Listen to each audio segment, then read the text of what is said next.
नमस्कार, आप देख रहे हैं कशिश न्यूज और आपके साथ मैं हूं दीपक शर्मा। बिहार में घोटालों की लिस्ट में एक नाम जुड़ा है, टेंडर घोटाले का।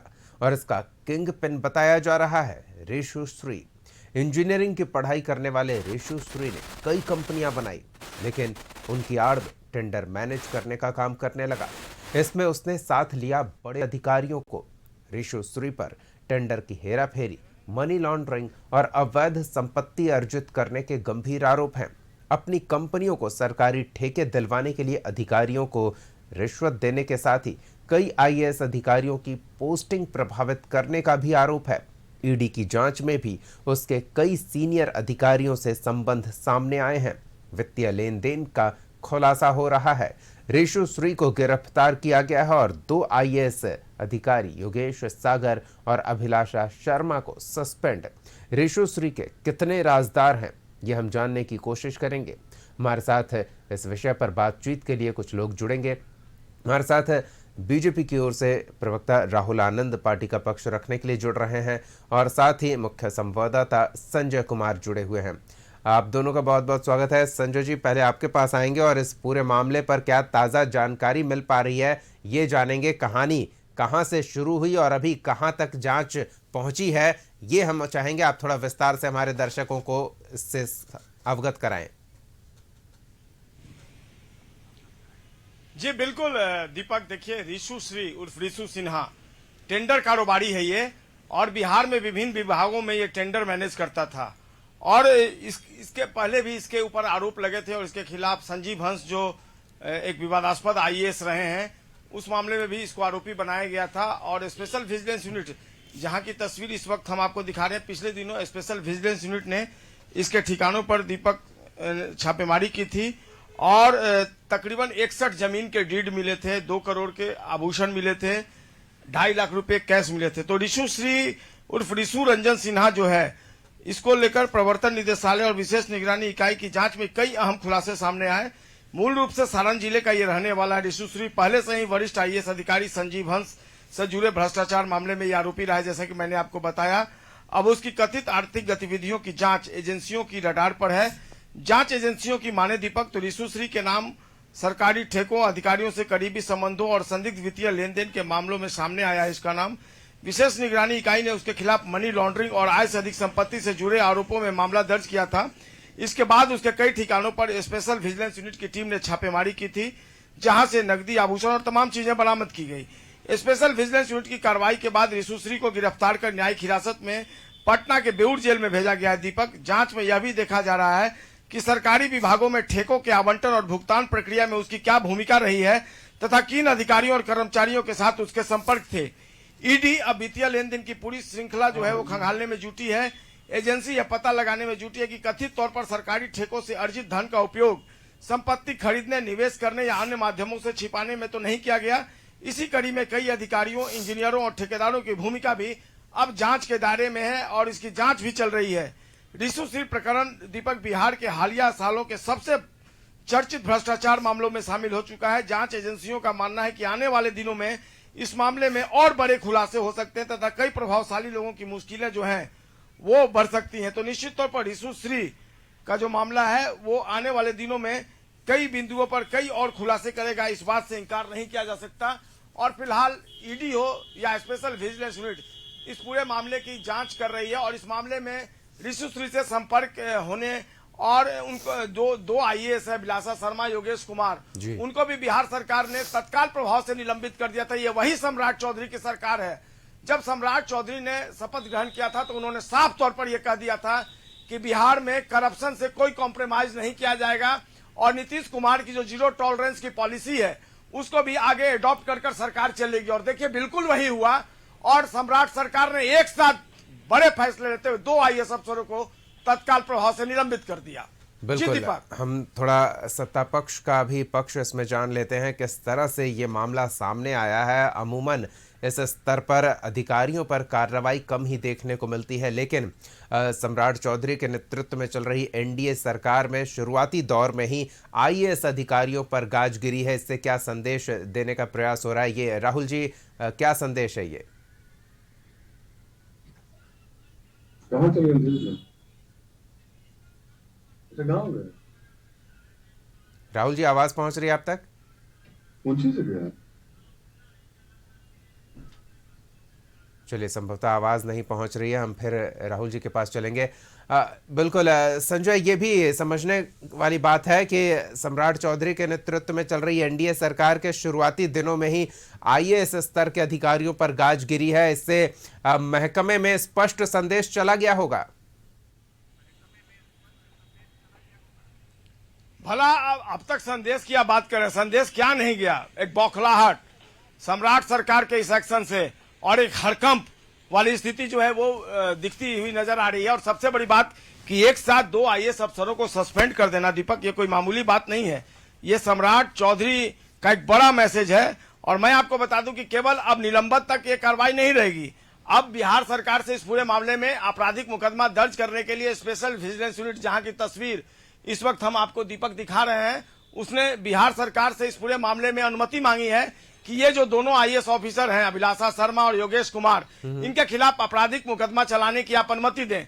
और निश्चित मानिए, जिस दिन आपराधिक मुकदमा दर्ज हो जाएगा, निश्चित तौर पर कानूनी शिकंजा इनके ऊपर कसेगा और इनकी मुश्किलें जो है वो बढ़ती हुई नजर आएगी। लेकिन सबसे बड़ी बात यह है कि रिशु श्री केवल टेंडर मैनेज करने में माहिर नहीं था। जो अब तक जानकारी मिली है, वो आईएएस अफसरों के ट्रांसफर में भी काफी ज्यादा दखलंदाजी करता था और पैसे वारा न्यारा करता था। और कई नाम आए हैं।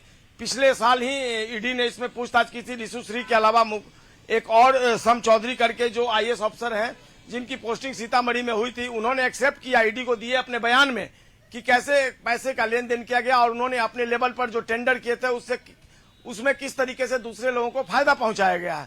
तो निश्चित तौर पर जैसे जैसे परतें खुलेगी, भ्रष्टाचार को लेकर कई अहम खुलासे, बड़े खुलासे सामने आएंगे। और कई जो अफसर हैं, जो कहा जा रहा है कई दूसरे सफेदपोश हैं, वो भी आने वाले दिनों में कानून के शिकंजे में आएंगे, स्पेशल विजिलेंस यूनिट के और ईडी के। दीपक, बिल्कुल संजय, एक चीज और है, ये भी समझने वाली बात है कि रिशु श्री से जुड़े मामले में जो जांच हो रही है, उसको लेकर सत्ता पक्ष की ओर से क्या संकेत है, क्या संदेश है? राहुल आनंद हमारे साथ जुड़े हुए, उनसे थोड़ा समझते हैं। राहुल जी, जिस तरह से 2 आईएएस अधिकारियों पर गाज गिरी है, एक ठेकेदार के संपर्क को लेकर, उनसे संबंध को लेकर, आर्थिक और वित्तीय लेन देन को लेकर जो बड़े बड़े खुलासे हो रहे हैं, इससे क्या समझा जाए?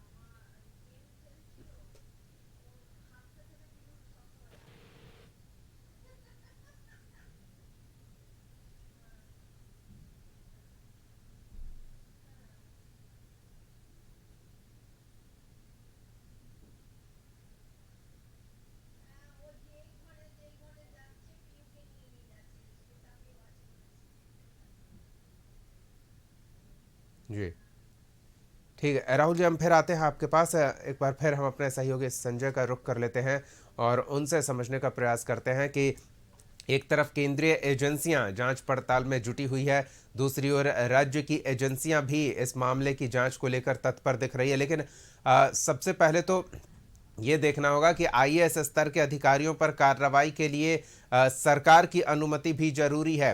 तो अगर इतने पुख्ता साक्ष्य होंगे इन अधिकारियों के विरुद्ध, तो सरकार की ओर से तुरंत अनुमति मिलनी चाहिए कार्रवाई को लेकर। देखिए, बिल्कुल अनुमति मिलना तय है, इसमें कहां कोई शक है। जब निलंबन एक साथ हो सकता है 2 बड़े आईएएस अफसरों का, तो आपराधिक मुकदमा भी इन पर चलेगा। और एक प्रक्रिया है, ये पहली दफा नहीं है जब सरकार से अनुमति लेनी होती है एजेंसियों को। इसके पहले भी कई मामलों में अनुमति ली गई है। संजीव हंस जब गिरफ्तार किए गए थे, उनके मामले भी अनुमति ली गई थी। इसके पहले बीएसएससी पेपर लीक कांड में भी जब सुधीर कुमार की गिरफ्तारी हुई थी, उस वक्त भी राज्य सरकार से अनुमति ली गई थी। तो एक औपचारिकता है और औपचारिकता पूरी होगी, जल्द ही अनुमति मिल जाएगी। ये प्रोसेस अब शुरू हो गया है, फाइलें ऊपर पहुंच गई और बहुत जल्दी। और फैसला सम्राट चौधरी मुख्यमंत्री को लेना, और जो सम्राट चौधरी एक बड़ा फैसला ले सकते हैं 2 आईएएस अफसरों को एक साथ निलंबित करने का, वो भला आपराधिक मुकदमा चलाने की अनुमति में क्यों देते? तो बहुत जल्द अनुमति भी मिल जाएगी।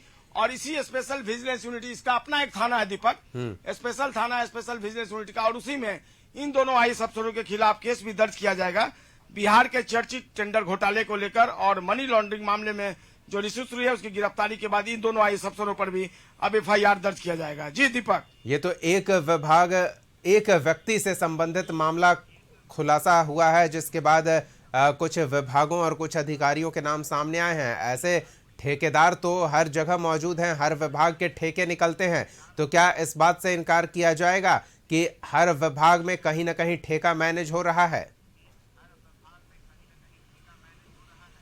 देखिए, अभी शुरुआत है। आने वाले दिनों में जीरो टॉलरेंस की पॉलिसी का जो दावा है वो बिल्कुल धरातल पर दिखेगा दीपक।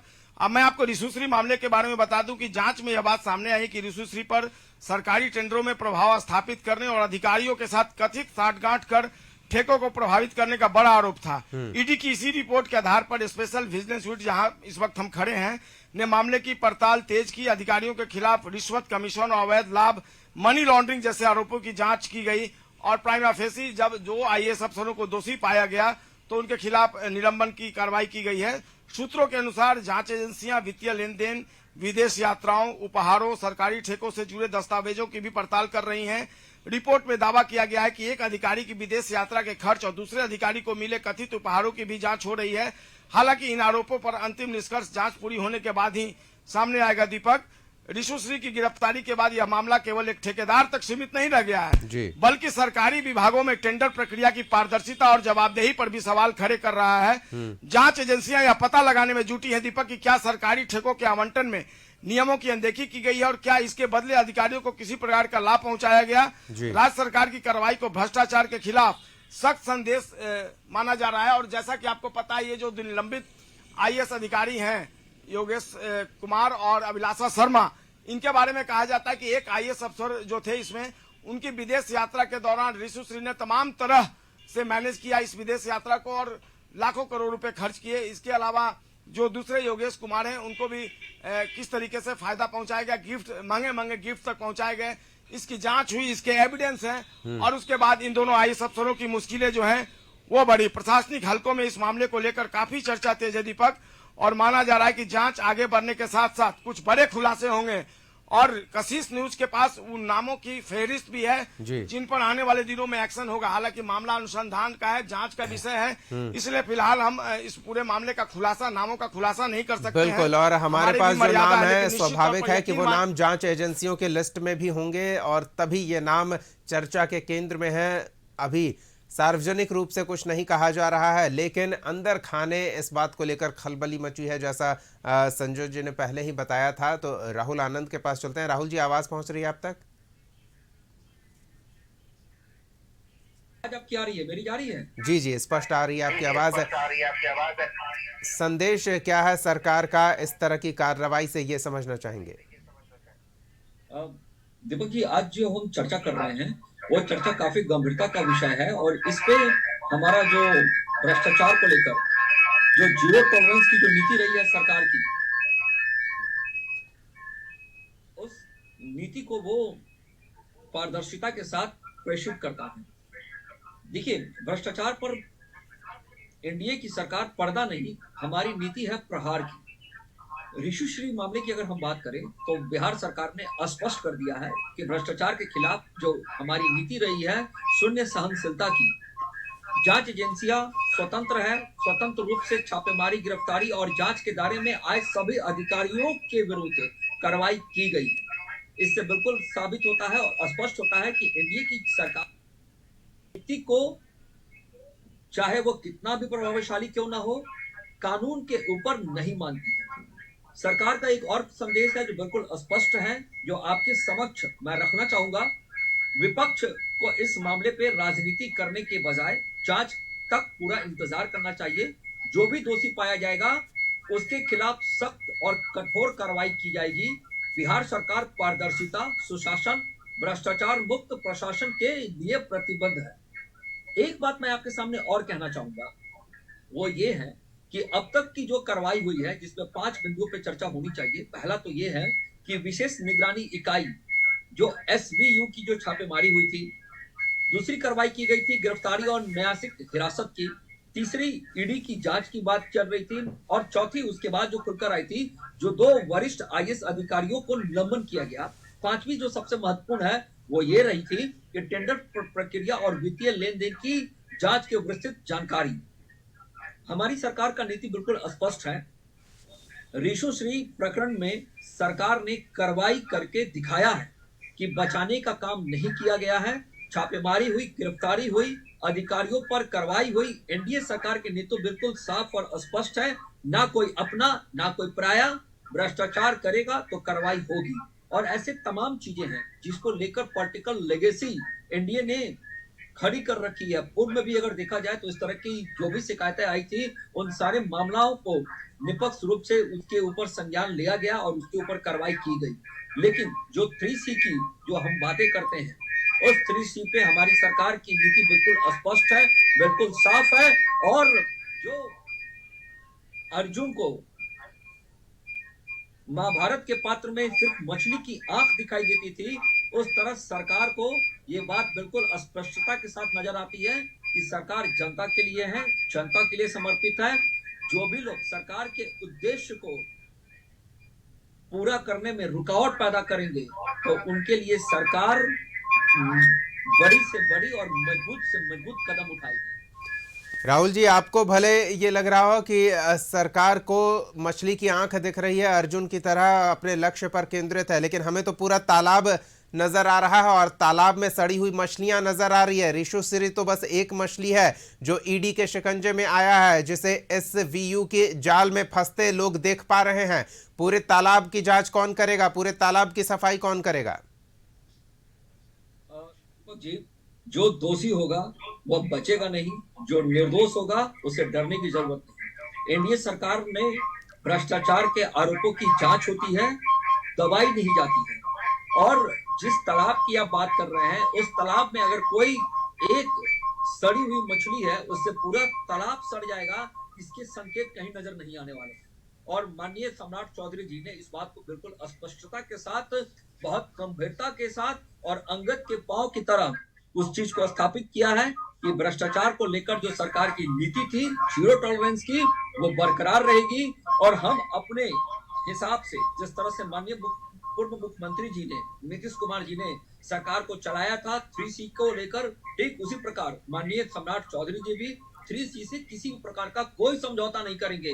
अगर सरकार की छवि को बचाना होता तो सरकार इस मामले को रफा दफा कर सकती थी, लेकिन सरकार स्पष्टता के साथ उन सब चीजों का उद्भेदन किया गया है और आने वाले वक्त में और पारदर्शिता के साथ और मजबूती के साथ सरकार चलाने का संदेश दे दिया है और संकेत भी दिया है कि जो भी भ्रष्टाचारी होगा वो बचेगा नहीं, वो सलाखों के पीछे जाएगा। उसके लिए निरंतर कार्रवाई भी की गई है। पूर्व में भी इस तरह की घटनाएं घटी है, जिसमें हमने भी आपके साथ कई बार चर्चाएं की है। लेकिन एक ऐसा कोई उदाहरण मुझे बता दिया जाए जिसमें सरकार ने किसी अधिकारी को बचाने का प्रयास किया हो, चाहे संजीव हंस की बात कीजिए या फिर आज जो मामले नजर आ रहे हैं उसकी बात कीजिए। जो दोषी है वो सलाखों के पीछे जाएगा। ये जनता का पैसा है, जनता के लिए। बिल्कुल राहुल जी, लेकिन एक चीज और मिस कर जा रहे हैं आप। 3C की बात कर रहे हैं तो तीसरी कड़ी इस चेन की जो हम देख पा रहे हैं, वो तीसरी कड़ी है नेताओं की कड़ी। विभागीय अधिकारियों और ठेकेदारों के साथ कहीं ना कहीं टेंडर की पूरी प्रक्रिया में विभागीय नेताओं की भी अहम भूमिका होती है। जो सरकार के मंत्री होते हैं उनकी भी भूमिका होती है, तो क्या उनकी भूमिका की भी जांच नहीं होनी चाहिए? आपने जो प्रश्न किया वो काफी गंभीरता वाला प्रश्न है और इसमें गंभीरता का परिचय देते हुए भारतीय जनता पार्टी और एनडीए की सरकार ने इस बात को बिल्कुल स्पष्ट किया था और पूर्व में भी कर रखा है। मैं पुनः आपके चैनल के माध्यम से उन सब चीजों को फिर से बताता हूँ कि अगर कोई भी अधिकारी हो या कोई भी राजनेता हो जिनकी भी संलिप्तता पाई जाएगी और उनके ऊपर अगर जांच की सुई घूमेगी, तो निश्चित रूप से ये सम्राट जी की सरकार है, वो जीरो टॉलरेंस की नीति अपना रखेगी। और पूर्व में भी अगर आप बात करें तो जो मैं एक प्रसंग आपके सामने चर्चा कर रहा था संजीव हंस जी का, उसमें एक नेता की भी संलिप्तता पाई गई थी, उनके ऊपर भी कार्रवाई हुई थी। और यही नहीं, अभी जो छापेमारी चल रही है, खास करके अगर देखा जाए वेदांता ग्रुप को लेकर, आज पेपर में चर्चा और सुर्खियां भी बटोर रही थी वो आज की खबर, उसमें भी अगर हम बात करें कहीं भी वित्तीय लेन देन में अगर अनियमितता पाई गई है तो उसके ऊपर कार्रवाई हुई है। बजाय ये कि सरकार बिल्कुल पारदर्शिता के साथ और स्पष्टता के साथ ये संकेत देती रही है कि हमारी जो नीति और नियत है वो बिल्कुल स्पष्ट है। चलिए, नीति और नियत तो स्पष्ट तब होगी जब ये मामला अपने अंजाम तक पहुंचा दिया जाएगा। ऐसा ना हो कि और फिर मामला लंबा खिंचता जाए और पब्लिक डोमेन से बात गायब होने के साथ ही इस मामले को ठंडे बस्ते में डाल दिया जाए। हम संजय के पास चलते हैं और उनसे भी यही सवाल लेते हैं कि संजय, टेंडर की प्रक्रिया में सिर्फ ठेकेदार और अधिकारियों की ही संलिप्तता नहीं होती, इसमें शामिल होते हैं तीसरी कड़ी, सरकार में शामिल मंत्री, विभागीय अधिकारियों को निर्देशित तो मंत्री ही करते हैं। तो इस पूरी प्रक्रिया में सिर्फ अधिकारियों तक जांच क्यों? जांच एक दायरा और आगे क्यों नहीं बढ़े? दीपक, मैंने पहले ही आपको बताया कि जांच का दायरा बढ़ता जा रहा है और यकीन मानिए जो भी इसमें इन्वॉल्व होंगे सभी कार्रवाई की जद में होंगे, सभी पर कानूनी शिकंजा जो है वो कसा जाएगा। और मैं आपको बता दूं केवल रिशु श्री ही किंगपिन नहीं है, इसमें जो भी इन्वॉल्व है, चाहे वो सफेद पोस्ट हो, अधिकारी हो, सभी पर गाज गिरनी तय है। और मैं आपको बता दूं कि ये जो चर्चित टेंडर घोटाला है इसमें प्रशासनिक कार्रवाई का दायरा लगातार बढ़ता जा रहा है। दीपक, राज्य सरकार ने 124 करोड़ रुपए के बिल भुगतान से जुड़े मामले में 22 इंजीनियरों पर भी कार्रवाई की है और उनका तबादला कर दिया है। और यह फैसला ऐसे समय में लिया गया है जब प्रवर्तन निदेशालय और विशेष निगरानी इकाई रिशु रंजन सिन्हा और प्रीशु श्री से जुड़े कथित टेंडर सिंडिकेट की जांच गहनता से कर रही है। जानकारी जो मिली है उसके अनुसार जिन इंजीनियरों का तबादला किया गया है वे विभिन्न परियोजनाओं और भुगतान प्रक्रियाओं से जुड़े हैं। बताया जा रहा है कि करीब 124 करोड़ रुपए के बिलों के भुगतान को लेकर सवाल उठने के बाद सरकार ने यह कदम उठाया।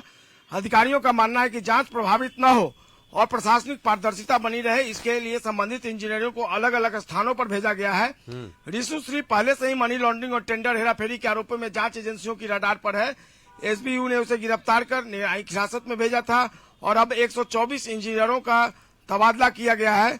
तो निश्चित तौर पर 22 इंजीनियरों का तबादला किया गया है। तो निश्चित तौर पर इस पूरे प्रकरण में यह अब तक राज्य सरकार की सबसे बड़ी प्रशासनिक कार्रवाइयों में से एक है। तो यकीन मानिए आने वाले दिनों में और कार्रवाई होगी। जो भी मानकर हम चले कि आगे से कैग की पिछली रिपोर्ट्स को और आगे आने वाले रिपोर्ट को सरकार गंभीरता से लेगी, क्योंकि कैग के रिपोर्ट में इस तरह के अनियमितता के संकेत होते हैं। संजय, डेफिनेटली अभी कार्रवाई तो शुरू हुई है जी, अभी शुरू हुई है और यकीन मानिए आने वाले समय में बहुत सारे नॉर्म्स जो है वो फिक्स किए जाएंगे। राज्य सरकार जो कह चुकी है कि क्राइम कंट्रोल और करप्शन, क्राइम और करप्शन और कम्युनलिज्म, इस पर जीरो टॉलरेंस की पॉलिसी रहेगी। तो अभी तो सरकार को बमुश्किल कुछ ही दिन हुए हैं। सम्राट सरकार आने वाले दिनों में एक नया नजीर पेश करेगी जो पूरे देश के लिए मान्य होगा। चलिए संजय, आप कह रहे हैं सम्राट सरकार नजीर पेश करेगी, लेकिन उंगली उठेगी सुशासन वाली सरकार पर।